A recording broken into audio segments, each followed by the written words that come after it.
The entire village buzzed with excitement. But inside Linus's compound, the excitement tasted different. Susu was already busy preparing her daughter Apple. Every morning, she made Apple stand in the middle of the room while she corrected her posture. Apple, to smile, lift the corners of your mouth. Like this? Good. Now, chin up and walk with confidence. Okay. She taught her how to walk slowly, how to lift her chin, how to smile without showing too much teeth. She practiced greetings with her. When the prince looks at you, don't rush your words, Susu said. Speak softly. Let him lean in to hear you. Apple laughed, enjoying every moment. Meanwhile, Twinkle was in the kitchen. Her hands were red from pounding pepper. Sweat rolled down her face as she walked, the sound of the mortar echoing through the compound. Each time she paused to rest, Susu's voice cut through the air. Why are you slowing down? Are you lazy like your mother? Twinkle said nothing. She never did. Susu leaned close to her daughter and whispered, When you become the prince's wife, this girl will follow you everywhere. Apple's eyes widened. She will wake before dawn to fetch water, Susu continued. She will wash your clothes, cook your food, carry your things. Apple smiled slowly. Will she kneel when I talk to her? She asked. Susu smiled back. She will kneel even before you speak. Apple clapped her hands excitedly. Twinkle heard everything. She kept pounding. That night, Apple sat alone in her room, staring at the ceiling, imagining herself in royal clothes. She pictured servants bowing, drums beating her name, and Twinkle running behind her, breathless. She giggled to herself. Twinkle, on the other hand, sat outside under the orange tree, staring into the dark. She knew she wouldn't dance. She didn't even know how to. But deep inside, she still felt a small spark of happiness. She wanted to watch, just watch, to see the beautiful maidens dance in colorful wrappers, hear the drums, feel like part of the village, even if only from afar. She didn't know her stepmother had other plans. The morning of the festival arrived. Linus had traveled for a business trip. Drums echoed from the palace. Women tied their wrappers. Maidens laughed and hurried past the compound, their anklets jingling. Susu called Twinkle. Twinkle rushed in, her heart pounding. Susu pointed to a large bowl on the floor. Inside it was ash, thick grey ash. Then Susu poured a sack of rice into it. The grains disappeared into the ashes. Twinkle froze. Separate them, Susu said calmly. Twinkle looked up confused. Separate what? The rice from the ashes, Susu replied. Twinkle's eyes filled with tears. How? How will I do that? She whispered. Susu crossed her arms. Until every single grain is separated, you will not step near the palace. Apple burst into laughter. Please, she begged. Please, let me just go and watch. I won't dance, I promise. Susu laughed coldly. You? Watch royalty? Finish your work. She turned to Apple. Come, the prince won't wait. Mother and daughter walked away, laughing. Their laughter followed Twinkle like a curse. Twinkle stared at the bowl. Ashes, rice. Her hands shook as she picked the first grain. Ash coated her fingers. Tears dropped into the bowl. The drums grew louder. The festival had begun. Twinkle sobbed quietly, surrounded by ashes, unaware that this cruel task was about to awaken something that Susu never planned for. Twinkle's fingers trembled as she picked grain after grain from the ashes. Her tears fell freely now. Then she remembered the tree. Whenever you need help, come to me. She didn't think twice. Twinkle lifted the heavy bowl and ran. The village was strangely quiet. Every compound empty, every road deserted. Everyone had gone to the palace. Her feet burned as she ran past huts and farms. When she reached the riverbank, she stumbled and fell at the foot of the tree. She dropped the bowl and broke down. Please help me. Do not cry, my daughter, the tree said gently. They will not let me go, she cried. They gave me ashes instead of freedom. The tree's voice was calm. You were never meant to watch. You were meant to dance. Twinkle shook her head in disbelief. What dance? I don't even know how to dance. You will dance, the tree replied, and when you do, no one will recognize you. They will see a queen, the tree continued, not a servant, not a forgotten child, an entirely different person. Before Twinkle could speak again, the ground trembled softly. The rice and ash appeared back in the compound, perfectly separated. A gentle light wrapped around her body like morning sun. Her clothes faded away. In their place appeared an elegant dress, soft, flowing and radiant. Diamonds shimmered at her neck, catching the light. A silver crown rested gently on her head, and her feet were shining in diamond shoes. Twinkle stared at herself in disbelief. She was beautiful. Not the kind of beauty people argued over, but the kind that silenced a room. "You must listen carefully," the tree said. "Once the first dance ends, you must leave the palace immediately. Before you leave the palace, place your crown on the sunflower in the palace garden." "Why?" she asked. "The time will come," the tree replied, "but you must not stay longer than you are told." A carriage appeared, golden, glowing, pulled by white horses that stamped the ground impatiently. Twinkle stepped inside, her heart pounding. As the carriage rolled toward the palace, the drums grew louder. The palace gate stood wide open. Inside, maidens were already dancing. Apple stood among them, dressed in bright fabric, smiling confidently as Susu watched from the crowd with pride. Then the music shifted. The crowd turned. The carriage stopped. Twinkle stepped out. Gasps rippled through the palace like fire. Whispers followed her footsteps. "Who is she? From which kingdom? Have you ever seen such grace?" Even the prince leaned forward on his throne. Twinkle moved to the center of the courtyard, and somewhere in the crowd, Susu narrowed her eyes. The drums changed rhythm. A deeper beat rolled through the palace courtyard, slow and commanding, as Twinkle stepped forward. Every eye followed her movement. The way her feet touched the ground, the way her arms floated through the air, as if guided by something unseen. She didn't rush. She didn't hesitate. She moved like someone who had always belonged there. Then the prince stood up and walked straight toward her. Gasps echoed. Twinkle's heart raced, but her face remained calm. When the prince reached her, he stretched out his hand. She placed hers in his without a word, and they began to dance. The courtyard disappeared. There was no crowd, no music, no watching eyes, just the two of them. The villagers whispered among themselves, "Who is she? I have never seen her before. Which village did she come from? Look at the way the prince is looking at her." At the edge of the courtyard, Susu's smile vanished. Her fingers curled tightly around her wrapper as anger boiled inside her chest. She turned sharply and signaled to Apple with her eyes, "Dance harder."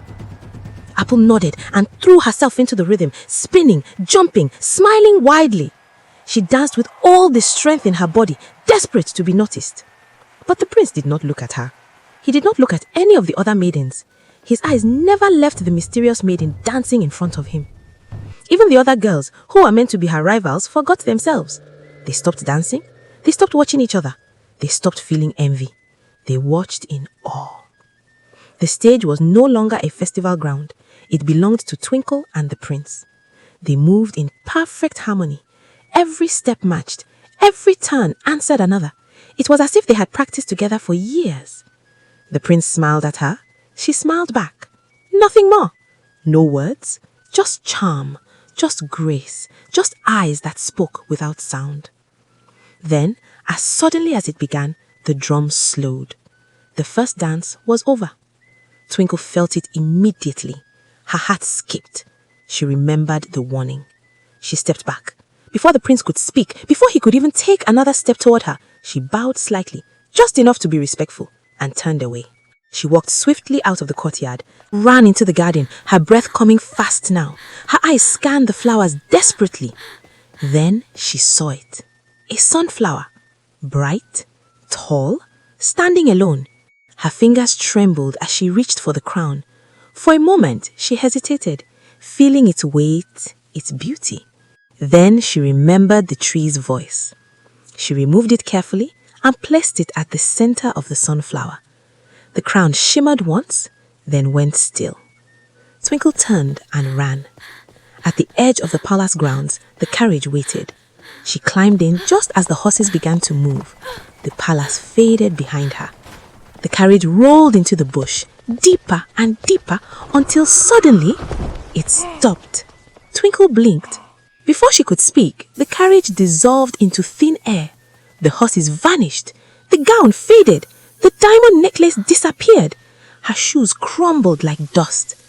Twinkle stood alone on the dusty path, wearing her old clothes again, breathing hard. She didn't panic. She ran. By the time she reached the compound, Susu and Apple were already returning from the palace, laughing loudly, talking over each other. Twinkle rushed inside, quickly grabbing the bowl. She pretended to separate rice from ashes, her head bent low, her hands moving slowly. Susu burst in moments later. She froze. The bowl, the rice, perfectly separated, not a grain of ash in sight. Susu's mouth opened, then closed. How did you do it? Susu demanded. Twinkle did not answer. She kept her head down, quietly picking invisible grains. Susu hissed under her breath, then walked away. But outside the palace walls, the prince stood restless, his heart troubled by a maiden who danced like destiny and vanished like a secret. And somewhere in the garden, a sunflower held a crown that would soon speak louder than words. That evening, Apple could hardly contain herself. She paced the compound excitedly, her feet barely touching the ground as she replayed the events of the festival in her head. The drums, the crowd, the prince, and most of all, the mysterious maiden who had stolen the entire palace's breath. She finally found Twinkle sitting on a wooden stool, picking beans. Apple sat beside her and began talking excitedly. She told her everything that happened at the palace, about the mysterious maiden, the cheering crowd, the drums, and the way the prince had danced. She laughed as she spoke. "I danced so well," Apple said proudly. "The prince couldn't take his eyes off me. Everyone saw it." She shook her head mockingly. "It's just a pity you didn't get to witness any of it." Twinkle kept her head down, quietly picking the beans she had been ordered to pick. Apple continued, enjoying every word. She even added, "You should pray harder for me, because that's the only way you'll ever step into the palace when I become queen." She smiled cruelly. "You'll be my personal maid. You'll follow me everywhere." Twinkle said nothing. She didn't argue. She didn't look up. She only continued selecting the beans, one by one, her silence heavier than any reply. That night, far away from the compound, the prince could not sleep. He wandered into the palace garden, the quiet place where he always went to think, the same spot he sat every evening to unwind. As he approached, something caught his eye. A crown, resting carefully on the sunflower's head. His breath caught. He picked it up slowly. This is the "This," same crown she he wore to the whispered, dance. turning it in his hands. "This is hers." The same crown that rested on the mysterious maiden's head as she danced. The same crown that glimmered under the palace lights. She was here, he said softly. He called his guard at once. Take this crown. "Take this Keep it crown," safely. the prince commanded. "Keep it safely in my chamber. Tomorrow I will return it to her myself." The guard bowed. "Yes, your highness." But the next day came, and the mysterious maiden did not come. The drums played, the maidens danced, the palace filled again, but she was nowhere. The prince searched with his eyes. He waited. He stood. Where is He she? asked. She's not here yet? Nothing. No, your highness. By midday, his patience ran out. He stood before the crowd and raised his hand. "Enough," he said firmly. "The woman this crown belongs to is not here." "I will not wait any longer," the prince continued. "Tomorrow, I will go into the village myself. I will find the maiden whose head this crown fits." Susu's heart pounded. A crown-fitting test? A village search? Apple! She called sharply. "Yes, Mama. We must make sure that crown fits your head." When they got home, she stood and moved toward a hidden calabash at the corner of the room. Inside it was a dark liquid, thick, bubbling faintly, a concoction. This will "This," make you Susu said irresistible. slowly, "will make you Mama, you irresistible." are the best. Apple's eyes lit up. "Mama, you are the best." Susu smiled. But even she was not prepared for what the concoction would do. That night, Apple drank it, and by morning, when Apple woke up, she stretched lazily, already smiling to herself. That was the day the prince would come searching, the day she would finally be chosen. She jumped out of bed and rushed to the mirror, humming proudly. But the moment her eyes met her reflection, she screamed. A loud, thunderous scream tore through the compound. Her eyes were bulging unnaturally, red and swollen. Her nose had stretched and turned an angry shade of crimson. Her neck, long, stiff, looked nothing like it did the night before. Her face had lost all softness, replaced with something frightening, something wrong. Apple staggered back, clutching her chest. No, no, no, this is not me, she cried.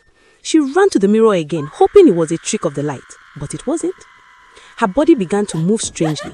Her hands shook, her legs bent awkwardly. She laughed suddenly, then cried, then laughed again, like someone whose mind had snapped in half. Her scream summoned Susu at once. Susu rushed into the room. She froze. The sight before her drained the color from her face. Apple turned slowly, her bulging eyes rolling. Look at me! Look at what you did to me! Susu rushed forward, grabbing her daughter's face, turning it left and right in panic. No, this cannot be. She ran for her charms, her gauds, her powders. She chanted, she spat incantations, she burnt leaves and muttered words under her breath. Nothing worked. Apple only grew worse. She began to pace the room, muttering to herself, scratching at her skin, laughing loudly for no reason. Susu's hands trembled. For the first time in years, fear crept into her heart. Outside, the village drums began to sound. Boom, boom, boom. The prince is coming, voices shouted. The prince is in the village. Susu's heart sank. She had waited for this day, but not like this. Soon, the royal procession arrived. Guards, elders, and the prince himself, moving from house to house, testing the crown on every maiden.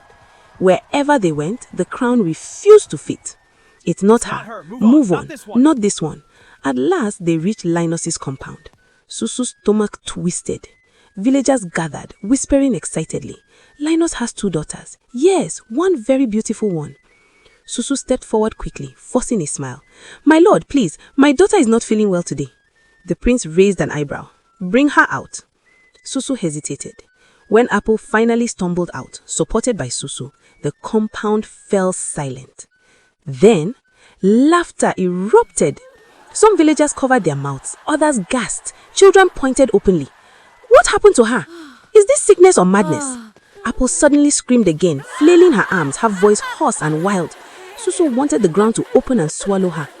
The prince stepped back slightly. This is not the one, he said calmly. Susu's face burned with shame. You should see the other one, the villager said. Susu laughed louder. My lord, the other girl is nothing, just a servant, poor, dirty, not even fit to stand before royalty. The villagers murmured. Bring her, the prince said. Twinkle was called. She stepped out quietly, her head bowed, her clothes plain, her feet dusty from chores. The same girl that fetched water, the same girl that slept on the floor, the same girl Susu had mocked and beaten. When the guard lifted the crown and gently placed it on her head, the crown fit perfectly. Not too tight, not too loose. As though it had been waiting for her. The prince stepped closer, his eyes locked on her face. It's you, he whispered. You are the one. Twinkle lifted her eyes slowly, and for the first time since her mother vanished, hope bloomed. But far away beneath the river tree, the wind rustled softly, as if something or someone was watching and smiling. Then Twinkle stepped forward. Her voice shook at first, but she gathered courage and spoke loudly so everyone could hear. She told the villagers how Maui had been turned into a goat, how she had suffered in silence, and how Susu's jealousy had destroyed her life. The crowd gasped. The prince turned sharply to Susu and demanded the truth. Cornered and trembling, Susu was forced to confess. She admitted everything she had done to Maui and Twinkle. She confessed that the goat slaughtered and shared in the village had been Maui herself. Immediately, panic broke out. People who had eaten the meat began to vomit violently, crying out in fear. Many swore on the spot that they would never again eat in anyone's house. Susu sobbed harder and confessed one last thing, that the spell meant to beautify her daughter had backfired, turning Apple into what she had become. As her confession ended, the spell broke. Before everyone's eyes, Susu screamed and transformed into a black goat. Some villagers ran home, unable to watch the abomination. An elder stepped forward and spoke with final authority. Let her roam the village and the bushes. This shall be the punishment for her wicked and inhumane heart. The prince then took Twinkle by the hand and led her away. He brought her to the palace. Linus returned days later from his business trip. When he heard what had happened, he screamed. He tore his clothes. He fell to the ground, shaking. He remembered the day the goat was slaughtered. He remembered eating the meat, enjoying it. He never recovered. From that day on, Linus wandered the compound like a shadow of himself, silent, broken, haunted. He died weeks later, a man crushed by truth. Twinkle married the prince in a grand ceremony. The entire village gathered. Drums roared, women danced, the land celebrated. Susu and Apple watched from afar, silent, broken, forgotten. The next morning, Twinkle returned to the river. She knelt before the great tree. "Thank you, Mama," she whispered through tears. The tree's voice came softly. "My daughter, my time is done. You have risen above pain, you have forgiven, you have survived. Live well." Then the tree vanished, gone. Twinkle cried, but she understood. Twinkle inherited all of Linus's lands, all his farms, all his wealth. She became queen and the richest woman in the village. As for Susu and Apple, they roamed the bushes. Children chased them with stones. Elders whispered warnings. Legends say they still wander to this day, eating grass, crying at night. And Linus, they say his spirit never rested, because some sins are too heavy for a man to survive. And so the story ends, with justice, with truth, with a crown that never belonged to wicked hands, and a reminder whispered by the wind: what you bury in hatred will rise in judgment.